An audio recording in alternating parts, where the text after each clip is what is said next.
Magandang araw sa inyong lahat.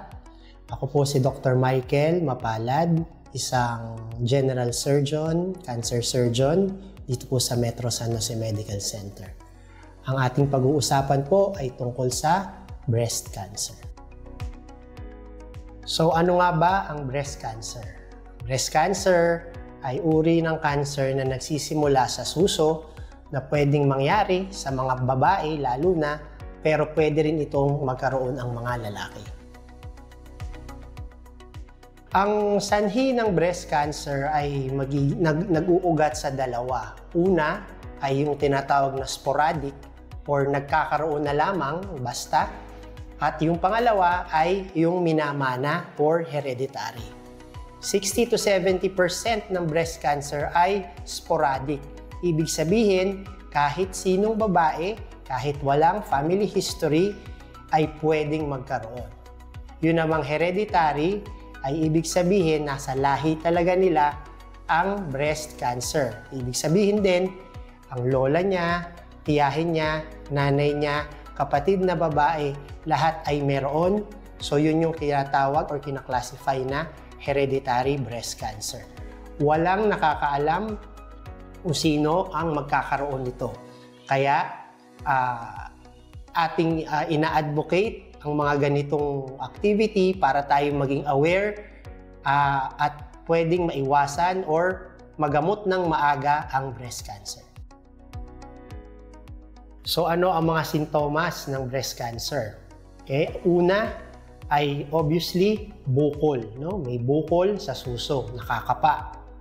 Meron ding pwedeng pagbabago sa balat, namumula, nagkakaroon ng dimpling, merong namamaga ng matagal na panahon, meron ding minsan nalabas na dugo sa nipple, at yung mismong nipple areola complex pwedeng magsugat or mamaga.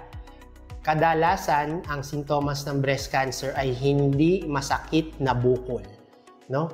Na basta na lamang nakapa, tapos wala naman siyang kasamang sakit or lagnat na pamamaga.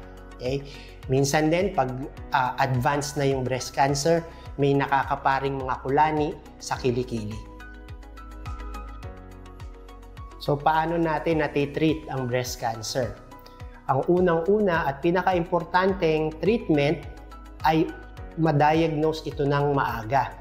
Kaya pinapaliwanag namin na dapat merong annual mammogram, kasi pagka hindi pa nakakapa yung bukol, nagsisimula pa lamang na makikita na sa mammogram, yun ang pinaka-best chance ng pasyente para makaligtas sa breast cancer. Magandang survival, magandang treatment. Bukod sa mammography, kaakibat nito ay ultrasound. Dahil merong nakikita sa ultrasound na hindi nakikita sa mammography and vice versa. So magkaakibat ang breast ultrasound at mammography sa pag-diagnose ng breast cancer. Pag nakita na sa mammography, sa ultrasound, or sa kapa ang bukol na mukhang cancer, ang next step, iba-biopsy. Dalawa yung types ng biopsy, yung tinutusok at inaalis yung buong bukol. Kapag na-diagnose na sa biopsy na cancer nga ito, no? Positive for cancer, susunod na step usually ay opera o surgery. And then after ng surgery, depende sa stage, depende sa klase ng bukol, depende sa tumor characteristics na tinatawag, ang pasyente ay mag-undergo ng chemo and hormonal therapy. So paano nga ba makakaiwas sa breast cancer?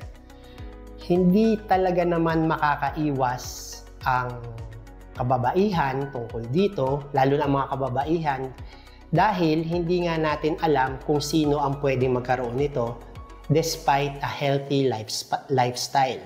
Merong mga risk factors na pwedeng maging prone ang isang babae sa breast cancer. Pero wala talaga, ang pinaka-the best lang na paraan para masugpo or magamot ang breast cancer is early detection and management. Mas maagang nakita na may cancer, mas maganda ang magiging outcome. Nagagamot ang breast cancer, lalo na kung early nakuha or na-diagnose. So yun po ang tatandaan ninyo, na pwede itong gamutin lalo na kung early stage. So inihikayat ko po ang lahat ng mga kababaihan na magpa-examine or kayo mismo mag-examine ng inyong mga suso para maiwasan ang paglala at maayos ang pag-detect ng breast cancer. Para po sa dagdagang kaalaman o kung kayo'y may gustong isang guni tungkol po dito, pwede po kayong pumunta sa Metro San Jose Medical Center dito po sa Banay-Banay, San Jose, Batangas. Any surgeon can help you in diagnosing, evaluating, and breast diseases. Maraming salamat po.